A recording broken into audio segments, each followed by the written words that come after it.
আমন্ত্রণ জানাচ্ছি প্রিয় দর্শক, মানচিত্রের নিয়মিত আয়োজন কথোপকথনের। আসসালামু আলাইকুম। আশা করি সবাই ভালো আছেন। আমেরিকা ধীরে ধীরে লাইনে ফিরছে। ইরান আরও একটি বড় স্বস্তি পেয়েছে। ইরানের উপর যত অভিযোগ অতীতে আনা হয়েছে এবং আজও আনা হচ্ছে, সেগুলোর পেছনে কোনো না কোনো অজুহাত থাকে। যেমন ইরাকের এয়ারলাইন্সগুলো আইআরজিসির সাথে মিলে কাজ করত, ইরানের সাথে মিলে কাজ করত। আমেরিকা এবং ইউরোপ আইআরজিসিকে তাদের সন্ত্রাসী তালিকার অন্তর্ভুক্ত করে রেখেছিল এবং নানা ধরনের বাহানা তৈরি করেছিল। এই অজুহাত দেখিয়েই আমেরিকা ইরাকের যেসব এয়ারলাইন্স ও বিমান কোম্পানি ইরানের আইআরজিসির সাথে কাজ করত, সেগুলোর উপর নিষেধাজ্ঞা আরোপ করেছিল।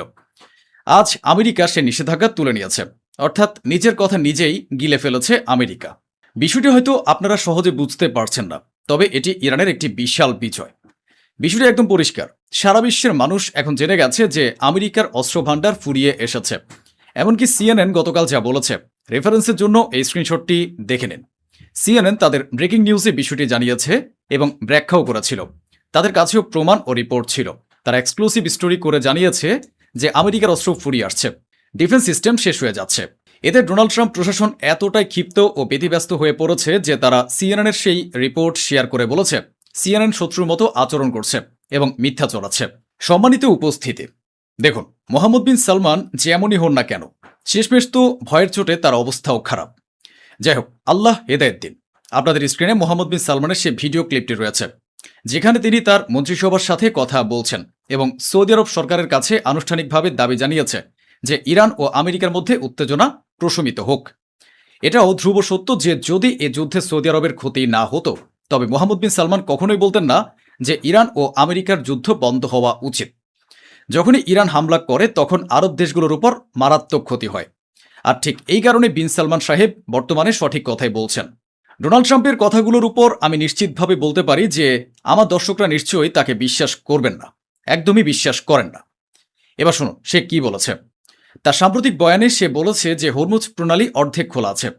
অর্ধেক খোলা আছে এর মানে কি? অর্ধেক ওমানের, অর্ধেক ইরানের। তাহলে ভাই, তোমরা কোন অংশটি নিয়ন্ত্রণ করছো? এরপর সে আবার হুমকি দেয় যে যদি হরমুজ প্রণালী পুরোপুরি খোলা না হয় এবং ইরান আমাদের সাথে চুক্তি না করে, তবে ইরান ভালো করে জানে যে আমরা কি করব। সিএনএনের উপর তো তারা ক্ষিপ্ত হয়েই আছে। আর ভাই, তোমাদের ঘরের ভেতরে কি চলছে সেদিকেও তো একটু তাকাও। আমেরিকার ডিফেন্স মিনিস্টার তার মন্ত্রিসভাকে বলেছেন যে ডিফেন্স বাজেট বাড়ানো উচিত। আর ভাই, তোমাদের ডিফেন্স বাজেট কেন বাড়ানো উচিত?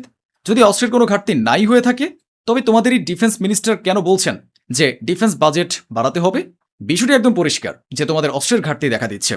এই মুহূর্তে শয়তান তার পুরো শক্তিতে শয়তানি করতে পারছে না, কারণ শয়তানের হাত ছোট হয়ে গেছে, তার দীর্ঘ পাল্লার অস্ত্র ফুরিয়ে গেছে। আশা করি আপনারা বিষয়টি বুঝতে পারছেন। এমনকি শুরু থেকে ইরান তার প্রতিটি অবস্থানে অটল রয়েছে। যেমন ইরান বলেছে যে আমরা ওমানের সাথে কোনো চুক্তি করলেও হরমুজ প্রণালী খুলব না। হরমুজ প্রণালী তখনই খুলবে যখন আমেরিকা ঘোষণা করবে এবং স্বীকার করবে যে হরমুজ প্রণালী ইরানের। আমেরিকা ইরানের উপর হামলা বন্ধ করবে এবং চুক্তিতে দেওয়া ওয়াদাগুলো রক্ষা করবে। তাহলে কার অবস্থান শক্তিশালী, ইরানের নাকি আমেরিকার? আপনারা তো নিজে বুঝতে পারছেন। এ সমস্ত বিষয়ের মধ্যে সবচেয়ে বড় খবর হলো ইরানের পররাষ্ট্রমন্ত্রী আব্বাস আরাকচি পাকিস্তানের উদ্দেশ্যে রওনা হয়েছেন। মার্কিন কর্মকর্তারাও নিশ্চিত করেছেন যে যদি কোনো চুক্তি হওয়ার হয় তবে হবে, নতুবা সামনের পরিস্থিতি কি হবে তা আমরা জানি না। যুদ্ধের শুরু থেকে আমি যা বুঝে আসছি তা হলো ইরানকে যতটা সহজ বা দুর্বল ভাবা হচ্ছে, ইরান ততটা দুর্বল নয়। বরং ইরানের অস্ত্র দেখে এখন অনেকেরই ডায়রিয়া হওয়ার উপক্রম হয়েছে। ইরানের ক্ষেপণাস্ত্রের একটি টুকরো বিশ্লেষণ করে দেখা গেছে যে এর ভেতরে এত উন্নত যন্ত্রাংশ রয়েছে যে আমেরিকাও তা দেখে থমকে গেছে, অবাক হয়ে গেছে। সম্মানিত উপস্থিতি, সহজ ভাষায় বুঝিয়ে বললে এই ক্ষেপণাস্ত্রটির ভেতরে গাইডেন্স সিস্টেম লাগানো রয়েছে, অর্থাৎ এই ক্ষেপণাস্ত্রটি ঠিক সেখানে গিয়ে পড়বে যেখানে টার্গেট বা লক্ষ্য নির্ধারণ করা হয়েছে। এখন সবচেয়ে অবাক করার বিষয়টি হলো এর ভেতরে সেই ডিভাইসটিও পাওয়া গেছে। এমন সিস্টেমও রয়েছে যে শেষ মুহূর্তে ধরে নিন যদি ইসলামাবাদে কোনো মিসাইল পড়ার কথা থাকে, তবে পড়ার ঠিক আগে যদি ইরান চায় তবে ইসলামাবাদের পরিবর্তে পাকিস্তানের অন্য কোনো এলাকায় শেষ মুহূর্তে মিসাইলটির গতিপথ ঘুরিয়ে দিতে পারে। অর্থাৎ আকাশে উড়ন্ত অবস্থায় থাকা মিসাইলটিকে তারা নিয়ন্ত্রণ করতে পারে। দ্বিতীয়ত, ইরানের এই মিসাইলটির মধ্যে এমন সব উন্নত যন্ত্রাংশ লাগানো রয়েছে যে এটিকে আটকানো অত্যন্ত কঠিন, কারণ এটি চলাকালীন সময়ে তার পথ পরিবর্তন করে ফেলতে পারে এবং এটি অত্যন্ত আধুনিক। এতে এমন প্রযুক্তি ব্যবহার করা হয়েছে যা দেখে বিশ্বের অস্ত্র প্রস্তুতকারক দেশগুলো অবাক হয়ে গেছে। পাশাপাশি এই খবরটিও নিশ্চিত যে ইরান ইরাকের একটি ট্যাঙ্কারকে অনুমতি দিয়ে যাওয়ার ব্যবস্থা করে দিয়েছে। একটু ভেবে দেখুন, ধীরে ধীরে ডোনাল্ড ট্রাম্পের পুরো তরি ডুবতে বসেছে। এই রিপোর্টটি প্রকাশ পেয়েছে। বর্তমানে ৮৮% আমেরিকান স্বীকার করেছে যে ইরানের সাথে যুদ্ধ নিয়ে ডোনাল্ড ট্রাম্পের লক্ষ্যগুলো পূরণ হয়নি, অর্থাৎ ডোনাল্ড ট্রাম্প ইরানের কাছে হেরে গেছেন। এদিকে ইরানি কর্মকর্তারাও নিশ্চিত করেছেন যে আমাদের ইরানে কোনো জিনিসের কোনো কমতি নেই এবং ভবিষ্যতেও হবে না। ইরানের সমস্ত মানুষ যেন বিষয়টি মাথায় রাখেন। তাই আমেরিকার পক্ষ থেকে আমাদের বিরুদ্ধে যে অবরোধ বা ব্লকেজ আরোপ করা হয়েছে তাতে আমাদের উপর কোনো প্রভাব পড়বে না। সম্মানিত উপস্থিতি, এই রিপোর্টগুলো চলে এসেছে যে হরমুজ প্রণালী পরিচালনা সংক্রান্ত ড্রাফটটি প্রস্তুত হয়ে গেছে। যে নিয়মকানুন, রেগুলেশন এবং শর্তগুলো রয়েছে ইরান সেগুলো তৈরি করে ফেলেছে এবং অপর পক্ষ তাতে রাজি হয়েছে। এখন কেবল ইরানের সর্বোচ্চ নেতার সম্মতির অপেক্ষা। একবার ভেবে দেখুন, আমেরিকার অন্দরমহলে কি পরিমাণ আলোড়ন সৃষ্টি হয়েছে। তারা সিএনএনকে বলছে যে সিএনএন মিথ্যা বলছে, অথচ ঠিক তার পরের দিনই অন্য এক মার্কিন কর্মকর্তা সিএনএনের সামনে এসে বলেছেন আমেরিকার অস্ত্রের যে ঘাটতি দেখা দিচ্ছে তা অত্যন্ত বিপজ্জনক, কারণ এরপর আমরা নিজেদের মিত্রদের, আরবদের এবং নিজেদেরও রক্ষা করতে পারবো না। আমি গত পরশুদিন জোরালোভাবে যা বলেছিলাম, আজ ইরানও ঠিক সেটাই বলেছে। ওমানের সাথে আমাদের যে চুক্তি চূড়ান্ত হওয়ার কথা ছিল তা পিছিয়ে যাওয়ার কারণ হলো ডোনাল্ড ট্রাম্প ও মার্কিন কর্মকর্তারা হুমকি দিচ্ছেন। হুমকির মুখে কোনো চুক্তি হতে পারে না। ইরানের প্রেসিডেন্ট পেজেশকিয়ান বলেছেন, মুসলিম বিশ্বের জন্য ফিলিস্তিনের ইস্যুটি অত্যন্ত গুরুত্বপূর্ণ, তাই আমরা ইসলামিক ব্রাদারহুড এবং ফিলিস্তিনকে সমর্থন জানিয়ে যাব। বাহ রে ইরান, বাহ! অথচ সমস্ত মুসলমান ব্রাদারহুড মিলে ইরানের পিঠে ছুরি মেরেছে। একটু অনুভব করুন তো, শিয়া হওয়ার কারণে হয়তো ইরানকে ঘৃণা করতে পারেন, কিন্তু অন্তত কিছু তো লজ্জা করুন এবং প্রশংসা করুন যে ইরান এমন সাহসী বক্তব্য দিচ্ছে। আপনাদের অন্য মুসলিম দেশগুলো তো কোনো কথাই বলছে না। আপনার ইরানকে ধোকা দিয়েছে। আরবরা ইরানের উপর হামলা করেছে, ইসরায়েল ও আমেরিকার সাথে হাত মিলিয়েছে, কিন্তু এত কিছুর পরও পেজেশকিয়ান বলেছেন যে ফিলিস্তিনের ইস্যু অত্যন্ত গুরুত্বপূর্ণ, তাই আমরা ইসলামিক ব্রাদারহুডকে সমর্থন করি এবং করে যাব। অন্যদিকে ইসরায়েল অ্যারো 3 এয়ার ডিফেন্স সিস্টেমের সফল পরীক্ষা চালিয়েছে। পরীক্ষার সেই ভিডিওটি আপনাদের সামনে রয়েছে।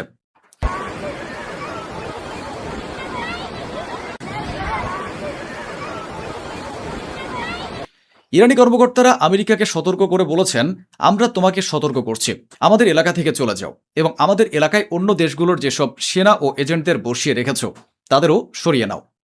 ইরানের পররাষ্ট্রমন্ত্রীর সাথে ইতালির পররাষ্ট্রমন্ত্রী ফোনে কথা বলেছেন, বেশ কিছু গুরুত্বপূর্ণ বিষয় এবং আঞ্চলিক ইস্যু নিয়ে আলোচনা করেছেন। ওদিকে মানবাধিকারও নড়ে চড়ে বসেছে। মানবাধিকার সংস্থা হিউম্যান রাইটস ওয়াচ জানিয়েছে, ইরান মাত্র কয়েক মাসের মধ্যে তাদের দেশে 56 জনের বেশি মানুষকে ফাঁসি দিয়েছে। অথচ এই মানবাধিকার সংস্থার এতটুকু দম বা সাহস নেই যে তারা এই কথা বলতে পারে ফিলিস্তিনের গাজায় একই পরিবারের, একই বংশের 150 জনেরও বেশি মানুষের লাশ উদ্ধার হয়েছে। ইসরায়েল ও আমেরিকা যুদ্ধ অপরাধ করেছে। মিনাব শহরে যেসব মেয়ে ও স্কুলের ছোট ছোট কন্যা শিশুদের হত্যা করা হয়েছে তার বিরুদ্ধে এই সমস্ত মানবাধিকার সংস্থার মুখ শূকরের মতো বন্ধ থাকে। হুতিরা ঘোষণা করেছে যে আমরা সৌদি আরবের আরেকটি ট্যাঙ্কারে হামলা চালিয়েছি, যা ইয়েমেনের খুব কাছাকাছি ছিল। হুতিরা আরও নিশ্চিত করেছে যে আমরা সৌদি আরবের 8টি জাহাজকে ঘুরিয়ে দিয়েছি। ওদিকে আসিম মুনির এবং শাহবাজ শরীফ এখন সৌদি আরবের সফরের প্রস্তুতি নিচ্ছেন। সম্মানিত উপস্থিতি, ইসরায়েল জানিয়েছে যে একটি বিল্ডিংয়ের ভেতরে আইইডি বিস্ফোরণে তাদের 2 ইসরায়েলি সেনা নিহত হয়েছে এবং অনেকে আহত হয়েছে। এরপর ইসরায়েল একটি নোটিশ জারি করে এবং পুরো লেবানন এলাকাটি খালি করার নির্দেশ দেয় এবং তারপর ওই এলাকায় ভয়াবহ বোমাবর্ষণ করে।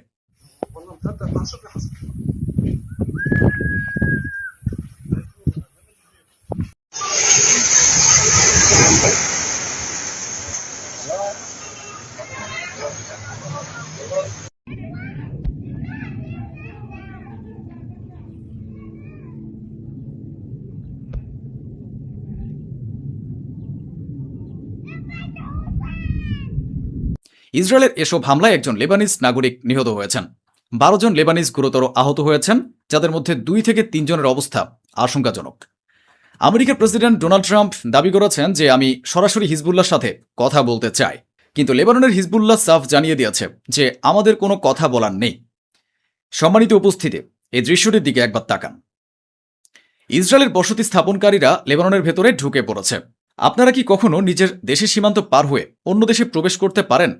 এটি সরাসরি আন্তর্জাতিক যুদ্ধ অপরাধ। কোনো মতে ইসরায়েলি সেনাবাহিনী সেই সেটলারদের লেবানন থেকে ধরে গাড়িতে সম্মানের সাথে বসিয়ে আবার ইসরায়েলে ফিরিয়ে নিয়ে গেছে। ইরানের প্রেসিডেন্ট বলেছেন যে শত্রুর পরিকল্পনা ছিল মাত্র 2 দিনের মধ্যে ইরানের উপর দখল কায়েম করা, যেমনটি তারা সিরিয়ায় করেছে, যেমনটি ভেনেজুয়েলায় করেছে। কিন্তু সমস্ত প্রতিকূলতা ও চ্যালেঞ্জের পরেও আমরা আজও দৃঢ়ভাবে দাঁড়িয়ে আছি।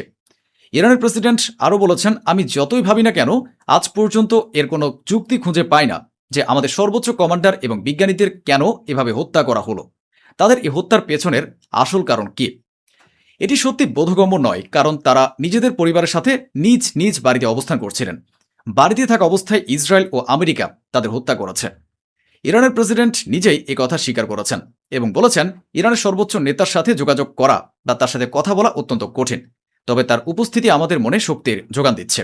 সম্মানিত উপস্থিতি, ওমানের কাছাকাছি অবস্থিত একটি ট্যাঙ্কারের স্যাটেলাইট ইমেজ সামনে এসেছে।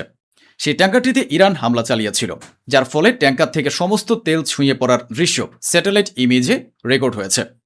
ইসরায়েলের কট্টরপন্থী প্রধানমন্ত্রী বেনিয়ামিন নেতানিয়াহু বলেছেন, বিশ্বের অনেক দেশ আমাদের এবং আমাদের সেনাবাহিনীকে তাদের আদর্শ মনে করে। বিশ্বের অনেক নেতা আমাকে বলেছেন, আমরা আপনাদের সেনাবাহিনীর ভক্ত, আমাদের সেনাবাহিনী আপনাদের বাহিনীকে অনুসরণ করে, আর আমরা সারা বিশ্বে একক ও অনন্য। অর্থাৎ আমরা ইসরায়েলি ও আমাদের আইডিএফ এর সেনারা একা ইসলামপন্থী উগ্রবাদ ও কট্টতার বিরুদ্ধে লড়াই করছে এবং সারা পৃথিবীকে রক্ষা করছে। নেতানিয়াহু আরও বিশদগার করে বলেছেন যে আমরা ফিলিস্তিন রাষ্ট্র গঠিত হতে দেব না, কারণ তারা আমাদের বিরোধী এবং আমাদের ধ্বংস করতে চায়। আপনারা কতকাল আরবদের নিজেদের বাপ বা অভিভাবক মনে করবেন, ইসলামের পথ প্রদর্শক মনে করবেন? সৌদি আরবের ভেতরে জেরুজালেম ও ফিলিস্তিন ইস্যু নিয়ে একটি শীর্ষ সম্মেলন বা বৈঠক অনুষ্ঠিত হয়েছে। সে বৈঠকে সৌদি আরবের পররাষ্ট্রমন্ত্রী বলেছেন যে জেরুজালেমে ইহুদি, মুসলিম ও খ্রিস্টান এই তিন ধর্মেরই মানুষের আস্থা ও বিশ্বাস রয়েছে। সেখানে তাদের ধর্মের সাথে জড়িত পবিত্র স্থান ও জিনিসপত্র রয়েছে। সুতরাং তিন ধর্মের মানুষেরই ধর্মীয় বিশ্বাসের প্রতি সম্মান জানানো উচিত। এবার আমি আপনাদের ফিলিস্তিনের পশ্চিম তীরের এই দৃশ্যটি দেখাচ্ছি। দৃশ্যটিতে দেখা যাচ্ছে যে যারা সাংবাদিক, ইসরায়েলি সেনাবাহিনী তাদের উপর গ্রেনেড ও টিয়ার গ্যাসের শেল নিক্ষেপ করছে। অন্যদিকে ইসরায়েল অভিযোগ করেছে যে হামাস কাতার ছেড়ে তুরস্কে বসবাস করছে এবং তুরস্কে বসে অপারেশন পরিচালনা করছে। এর জবাবে তুর্কি পররাষ্ট্রমন্ত্রী যা বলেছেন তা ঠিক আমার মনের কথা। তুর্কি পররাষ্ট্রমন্ত্রী বলেছেন, হামাস তাদের সমস্ত ওয়াদা পূরণ করেছে, কিন্তু ইসরায়েল তার স্বভাব বদলাচ্ছে না। সে ফিলিস্তিনের উপর হামলা চালিয়ে যাচ্ছে, ফিলিস্তিনিদের হত্যা করছে, গাজাকে মাটির সাথে মিশিয়ে দিচ্ছে এবং গাজে গণহত্যা চালানোর জন্য তার কেবল একটি অজুহাত প্রয়োজন। তিনি আরও বলেন, ইসরায়েলের কোনো শান্তি প্রতিষ্ঠার নীতি নেই, আর যদি আঞ্চলিক দেশগুলো ইসরায়েলের বিরুদ্ধে এখনই কোনো পদক্ষেপ না নেয়, তবে ইসরায়েল পুরো বিশ্বের জন্য একটি বিরাট হুমকি হয়ে দাঁড়াবে। আসসালামু আলাইকুম প্রিয় দর্শক, সবাইকে পবিত্র জুমার শুভেচ্ছা জানিয়ে অনেক বড় একটি সুসংবাদ নিয়ে হাজির হয়েছি তুর্কিপিডিয়ার আজকের লাইভে। হঠাৎ করে জরুরি মিটিংয়ে সৌদি আরবের জেদ্দায় রওনা দিয়েছেন তুরস্কের president রেজেপ Tayyip Erdogan. President Erdogan আজকে জেদ্দায় শুধুমাত্র সৌদি আরবের ক্রাউন প্রিন্স মোহাম্মদ বিন সালমানের সাথেই বৈঠক করবেন না, তিনি আজকে জরুরি বৈঠক করবেন পাকিস্তানের প্রধানমন্ত্রী শাহবাজ শরীফের সাথে। আসলে আজকে তিনটি দেশের একটি জরুরি বৈঠক অনুষ্ঠিত হতে যাচ্ছে। বার্তা সংস্থা রয়টার্স জানিয়েছে, আজকের এই জরুরি মিটিং থেকেই মুসলিম বিশ্বের নেটো তথা তিন মুসলিম দেশের একটি জয়েন্ট ডিফেন্স এগ্রিমেন্ট স্বাক্ষর হওয়ার কথা রয়েছে। কেন এই সময় তাড়াহুড়া করে তুরস্ক, পাকিস্তান এবং সৌদি আরব এই চুক্তি করছে? এটা কি ইরানের বিরুদ্ধে নতুন কোনো যুদ্ধ? সৌদি আরবের আল আরাবিয়া পত্রিকা বলছে, সৌদি গোয়েন্দা সংস্থা খবর পেয়েছে ইরানের আইআরজিসি ইয়েমেনের আনসারুল্লাহ হুতিদের সাথে ইরাকের শিয়া মিলিশিয়াদের সাথে মিলে সবাই একসাথে সৌদি আরবে হামলা করার একটা পরিকল্পনা করছে এবং সেই হামলায় সৌদি আরবের বন্দর, সৌদি আরবের বিভিন্ন জ্বালানি ক্ষেত্রগুলোকে অ্যাটাক করা হতে পারে। তবে আল আরাবিয়া অনেকটা পশ্চিমা ঘেঁষা পত্রিকা, তারা যেমনটা চাইছে ইরানকে এবং সৌদিকে মুখোমুখি করতে, সেই রকম একটা যুদ্ধের ছক আঁকছে। কিন্তু পাকিস্তান তুরস্ক কি সৌদিকে নিয়ে ইরানের বিরুদ্ধে যুদ্ধ করতে চায়? আমার কাছে মোটেও সেরকম মনে হয় না, বরং এখানে একটা ভিন্ন পরিকল্পনা রয়েছে। সেই পরিকল্পনা হলো সৌদি আরবকে নিরাপদ করা, তুরস্ককে নিরাপদ করা, পাকিস্তানকে নিরাপদ করা, ইরানের বিরুদ্ধে নয়, ইসরায়েলের বিরুদ্ধে। তার চেয়েও বড় কথা, মধ্যপ্রাচ্য থেকে, জাজিরাতুল আরব থেকে, আরবের পাক পবিত্র ভূমি থেকে মার্কিন যুক্তরাষ্ট্রকে তাড়িয়ে দেওয়ার এক নীরব পরিকল্পনা নিয়ে এগোচ্ছেন মুসলিম বিশ্বের তিন নেতা। কিভাবে সেই পরিকল্পনা বাস্তবায়ন হতে পারে সেই বিষয়টি নিয়েই আজকের লাইভে আশা জাগা নিয়ে কিছু সংবাদ জানাবো। তার আগে আজকের মিলিয়ন ডলার কোশ্চেন, সৌদি আরবে বহু বছর ধরে মার্কিন সৈন্যরা সৌদি আরবকে পাহারা দিচ্ছে। রিয়াদে, মক্কা, মদিনায়, সৌদির পাক ভূমিতে মার্কিন সেনাদের দেখতে চান নাকি তুর্কি পাক সেনাদেরকে দেখতে চান? মুসলমানদের দুই মসজিদের পাহারায় কাকে দেখতে চান? কমেন্টে জানাতে পারেন। প্রিয় দর্শক, আপনারা দেখছেন তুরস্ক থেকে প্রচারিত তুর্কিয়েপিডিয়া নিউজ। আজকে 7 আগস্ট, সবশেষ মধ্যপ্রাচ্যের সংবাদ এবং বিশেষ করে সৌদি, তুর্কি এবং পাকিস্তানের যে ত্রিপক্ষীয় সামরিক জোট হতে যাচ্ছে, এই জোটের লক্ষ্য কি, টার্গেট কি, সেই বিষয়ে আজকের লাইভ। প্রিয় দর্শক, গত সেপ্টেম্বরে 2025-এর সেপ্টেম্বরে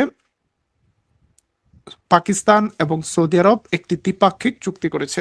সেই চুক্তির মধ্যে রয়েছে, যদি দুটি পক্ষের কোনো একটি পক্ষ আক্রান্ত হয় তাহলে অপর পক্ষ এটাকে নিজের উপর যুদ্ধ মনে করবে এবং তার পূর্ণ শক্তি দিয়ে তাকে সাপোর্ট করবে। সৌদি আরব মুসলিম বিশ্বের দ্বিতীয় বৃহত্তম ইকোনমি তুরস্কের পর, বিশ্বের সবচেয়ে বড় জ্বালানি তেলের আধার। আবার আমাদের পবিত্র মক্কা ও মদিনাও সৌদি আরবে। সৌদি আরবের শাসকবর্গ নিয়ে আমাদের নানা রকম প্রশ্ন রয়েছে, আপত্তি রয়েছে, কিন্তু সৌদি আরব ভূখণ্ড, সৌদি আরবের জনগণ, তারা আমাদেরই ভাই। আঞ্চলিক এই যুদ্ধ সংঘাতময় সময়টাতে ইসরায়েল যে যুদ্ধটি শুরু করেছিল, হঠাৎ করে ইসরায়েল আড়ালে চলে গিয়েছে। মার্কিন যুক্তরাষ্ট্রকে সামনে রেখে ইসরায়েল একটা যুদ্ধ পরিচালনা করছে। এখন মার্কিন যুক্তরাষ্ট্র আড়ালে চলে যাচ্ছে। আমেরিকার ইন্টারসেপ্টর মিসাইল ফুরিয়ে আসছে। আমেরিকার নতুন পরিকল্পনা এখন সৌদি আরবকে এবং ইরানকে মুখোমুখি করা, আরব এবং ইরানকে মুখোমুখি করা। কিন্তু সেই পরিকল্পনায় বাধা দিচ্ছে তুরস্ক। তুরস্ক এবং পাকিস্তান তারা চাইছে সব ধরনের সংঘাত থেকে মুসলিম রাষ্ট্রগুলোকে হেফাজত করা, নিরাপদ রাখা। সে কারণে পাকিস্তান এবং তুরস্ক দুটি দেশই আলোচনার দিকে জোর দিয়েছে এবং আমেরিকা ইরান আলোচনা, আমেরিকা পাকিস্তান আলোচনা, বিভিন্ন আলোচনার মাধ্যমে এই সংঘাত থেকে বের করে আনতে চাইছে মধ্যপ্রাচ্যকে। কিন্তু নতুন 3টি দেশের যে জোট হতে যাচ্ছে, সেই জোটের প্রধান টার্গেট নিজেদের রক্ষা করা হলেও প্রত্যেকটি দেশের আলাদা আলাদা টার্গেট রয়েছে। 1 নম্বর, তুরস্কের টার্গেট কি? তুরস্ক বহুদিন ধরে চাইছে মধ্যপ্রাচ্য থেকে মার্কিন সেনারা বেরিয়ে যাক এবং তুরস্ক আবারও 3 পবিত্র মসজিদের দায়িত্ব নেবে। কিন্তু আমেরিকার সৈন্যরা থাকায়, আমেরিকার প্রভাব প্রতিপত্তির কারণে প্রকাশ্যে তুরস্ক আমেরিকাকে কিছু বলতে পারছিল না। কিন্তু সাম্প্রতিক যুদ্ধে ইরানের হামলায় আমেরিকার কোমর ভেঙে গিয়েছে। আমেরিকার পক্ষে আর আরবদেরকে নিরাপত্তা দেওয়া সম্ভব না। আমেরিকা অল্প সময়ের মধ্যেই মধ্যপ্রাচ্য থেকে লেজ গুটিয়ে পালাবে। এখানে একটা পাওয়ার ভ্যাকুয়াম তৈরি হবে। আরবরা কখনোই আমেরিকান এই ঘাঁটিগুলোতে ইরানকে বসতে দিবে না, বা অন্য কোনো শক্তি যেন না আসে, চীন কিংবা অন্য কোনো শক্তি। তুরস্ক, পাকিস্তান পরিকল্পনা করছে তারা মধ্যপ্রাচ্যের দেশগুলোকে নিরাপত্তা দিবে। এর মধ্যে কুয়েতের সাথে পাকিস্তানের বিভিন্ন লেভেলের আলোচনা চলছে, তুরস্কের সাথেও কুয়েতের আলোচনা চলছে। তুরস্ক সিরিয়া থেকে শুরু করে অন্যান্য আরব দেশগুলোর সাথে আলোচনা করছে, লেবাননের সাথে আলোচনা করছে, জর্ডানের সাথে আলোচনা করছে। পুরো অঞ্চলকে নিয়ে একটা হোলিস্টিক পরিকল্পনা রয়েছে তুরস্কের। আমরা এমন একটা সময়ে উপনীত হয়েছি, ইতিহাসে 150 বছর পর পশ্চিমা শক্তি ক্ষয় হচ্ছে। তারা এখন পলায়ন পর, অল্প কিছুদিনের পর স্লোগান উঠতে পারে, পলাইছে রে পলাইছে, ডোনাল্ড ট্রাম্প পলাইছে। ডোনাল্ড ট্রাম্পের এখন আর মধ্যপ্রাচ্যে, এমনকি ইসরায়েলকে রক্ষা করার মতো অবস্থাও কমে আসছে। তুরস্ক এবং পাকিস্তান এই মোক্ষম সময়টাকে কাজে লাগাচ্ছে। মুখে মুখে দেখাচ্ছে যে ইরানের হুমকি রয়েছে, সে কারণে আমরা আসছি। যে সৌদি আরব কিছুদিন আগেও তুর্কিকে পাকিস্তানের সাথে একটা ডিফেন্স এগ্রিমেন্টে ইনক্লুড করতে আপত্তি জানাচ্ছিল, এখন ইরানি হামলার ভয়ে তুরস্ককেও কাছে টানতে বাধ্য হচ্ছে। এবং দফায় দফায় আলোচনার মাধ্যমে তুরস্কের সাথে সৌদি আরবের যে সন্দেহ ও বিশ্বাস ছিল সেটা অনেকটাই কমে এসেছে। গত ফেব্রুয়ারিতে তুরস্কের প্রেসিডেন্ট রেজেপ তাইয়েপ এরদোয়ান রিয়াদে গিয়েছিলেন। সেখানে তুরস্কের সাথে গুরুত্বপূর্ণ চুক্তি হয়েছে রিয়াদের। এক নাম্বার, সৌদি আরব তুরস্ক থেকে প্রায় 100টি গান ফাইটার জেট নেবে। 2 নাম্বার, তুরস্ক থেকে হেলিকপ্টার নেবে। 3 নাম্বার, তুরস্কের ডিফেন্স ইন্ডাস্ট্রির অনেক প্রোডাক্ট সৌদি আরবে তৈরি হবে। সৌদি আরবকে দীর্ঘ 100 বছর ধরে মার্কিন যুক্তরাষ্ট্র, যুক্তরাজ্য, জার্মানি সহ পশ্চিমা দেশের যে নির্ভরতায় সৌদি আরব ছিল, সেই নির্ভরতার জায়গায় এখন আস্থার একটা জায়গা হতে যাচ্ছে তুরস্ক। অন্যদিকে পাকিস্তান সামরিকভাবে শক্তিশালী, পারমাণবিক শক্তি দেওয়ার কিন্তু অর্থনৈতিকভাবে বেকায়দায় রয়েছে। এখানে পাকিস্তানের স্বার্থ আরব রাষ্ট্রগুলোর সাথে ডিফেন্স এগ্রিমেন্টের মাধ্যমে নিজে বিপুল পরিমাণ ডিফেন্স ইন্ডাস্ট্রির ইকুইপমেন্ট, ফাইটার জেট, বিভিন্ন জিনিস রপ্তানির মাধ্যমে নিজের অর্থনীতিকে পুনরুদ্ধার করা। এবং সৌদি আরবের পরিকল্পনা ধীরে ধীরে ইন্ডিজিনিয়াস ডিফেন্স ইন্ডাস্ট্রি তৈরি করা, লোকাল ডিফেন্স ইন্ডাস্ট্রি তৈরি করা এবং আঞ্চলিক দেশগুলোর সাথে মিলেমিশে নিজের প্রতিরক্ষাকে সংহত করা।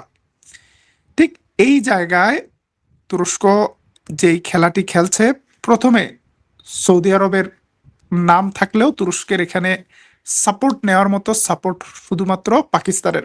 সৌদি আরবের এমন কোনো সামরিক শক্তি নেই যে তুরস্ককে সহযোগিতা করবে। তুরস্ক মূলত পাকিস্তানের পারমাণবিক প্রকল্পের ছায়ায় আসতে চাচ্ছে, যাতে ইসরায়েল কখনো তুরস্ককে হিট করার স্বপ্ন বা দুঃসাহস না দেখে।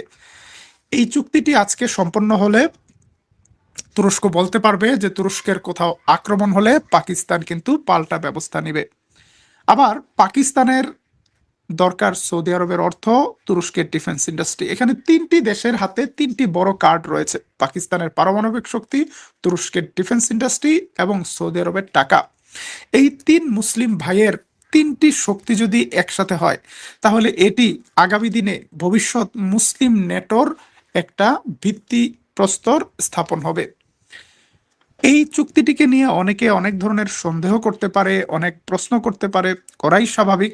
কিন্তু আমি এটাকে পজিটিভলি দেখছি। মুসলিম বিশ্বে গত 100 বছরে মুসলমানরা আলাদা থাকার কারণে, ভাগ থাকার কারণে মুসলমানদের এই ধরনের দুর্দশা হয়েছে। এবং আগামী দিনে ইসরায়েল যেভাবে বারবারন্ত দেখাচ্ছে, তাতে পাকিস্তানে এবং তুরস্কে আক্রমণ করতেও ইসরায়েলের অভিলাষ রয়েছে, অভিপ্রায় রয়েছে। সুতরাং সেই অভিপ্রায়কে অঙ্কুরে বিনাশ করে দেওয়ার জন্য 3 মুসলিম শক্তি একসাথে হচ্ছে। ইন্টারেস্টিং ব্যাপার, এমন একটা সময় একসাথে হচ্ছে যেখানে আমেরিকা তেমন কিছু বলতে পারছে না, কারণ আমেরিকার ইতিমধ্যেই মেরুদণ্ড বাঁকা হয়ে গিয়েছে। মার্কিন প্রেসিডেন্ট ডোনাল্ড ট্রাম্প আজকে ঘোষণা দিচ্ছে আমেরিকার ভান্ডারে অনেক গোলাবারুদ রয়েছে।